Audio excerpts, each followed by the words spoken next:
Yes, জোড়া গোল করেই তিনি ফিরলেন রাজার বেশে। 2 মাসের ইনজুরি কাটিয়ে মাঠে ফিরেই জোড়া গোল করলেন লিওনেল মেসি। সেই সাথে দলকে জেতালেন 3-1 গোলের বড় ব্যবধানে। মেসির দুর্দান্ত কামব্যাকের পুরো অংশ থাকছে আরিফুল ইসলামের প্রতিবেদনে। বন্ধুরা, দীর্ঘ 2 মাসের ইনজুরি কাটিয়ে আজ সকালে ফুটবল পায়ে মাঠে ফিরেছেন লিওনেল মেসি। মেজর লিগ সকারের গুরুত্বপূর্ণ ম্যাচে ইন্টার মায়ামির জার্সিতে মাঠে দেখা যায় ফুটবলের এই খুদে ম্যাজিশিয়ানকে। আর এই ম্যাচে মাঠে ফিরেই বাজিমাত করলেন সর্বকালের সেরা প্লেয়ার লিওনেল মেসি। দুর্দান্ত জোড়া গোল করে জানান দিলেন মেসিরা কখনো ফুরিয়ে যায় না, বারবার ফিরে আসে ভয়ঙ্কর রূপে। বন্ধুরা, আজ ফিলাডেলফিয়ার বিপক্ষে ঘরের মাঠে শুরুতেই পিছিয়ে পড়ে ইন্টার মায়ামি। পিছিয়ে পড়া মিয়ামিকে প্রথমার্ধে 26 মিনিটে দুর্দান্ত এক গোল করে সমতায় ফেরান কিং লিওনেল মেসি।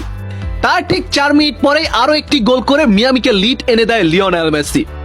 জর্দি আলবার বাড়ানো বল থেকে চিরচেনা ফিনিশিং করেন খুদে ম্যাজিশিয়ান মেসি। এছাড়া মেসির প্রথম গোলে অ্যাসিস্ট করেন লুইস সুয়ারেজ এবং ম্যাচের শেষ মুহূর্তে ম্যাচের 3 নম্বর গোলটিও আসে লুইস সুয়ারেজের পা থেকে। সেই সাথে আজ জোড়া গোলের মাধ্যমে ক্যারিয়ারের 840তম গোলটি করেন লিওনেল মেসি। বর্তমানে মেজর লিগ সকারে সর্বোচ্চ 62 পয়েন্ট নিয়ে টেবিলের শীর্ষে অবস্থান করেছে মেসির ইন্টার মায়ামি, যেখানে লিওনেল মেসির সামনে বড় সুযোগ রয়েছে আরেকটি শিরোপা জয় করার।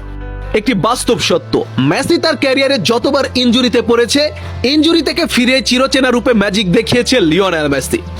আজকের ম্যাচেও সেটার ব্যতিক্রম ঘটেনি। তিনি ইনজুরি থেকে ফিরলেন, জোড়া গোল করলেন, দলকে জেতালেন, সেই সাথে পুরো টিমকে এনে দিলেন গুরুত্বপূর্ণ 3 point. Gracias king Lionel Messi, তোমার এই ম্যাজিক্যাল ফুটবলের অপেক্ষায় ছিলাম আমরা।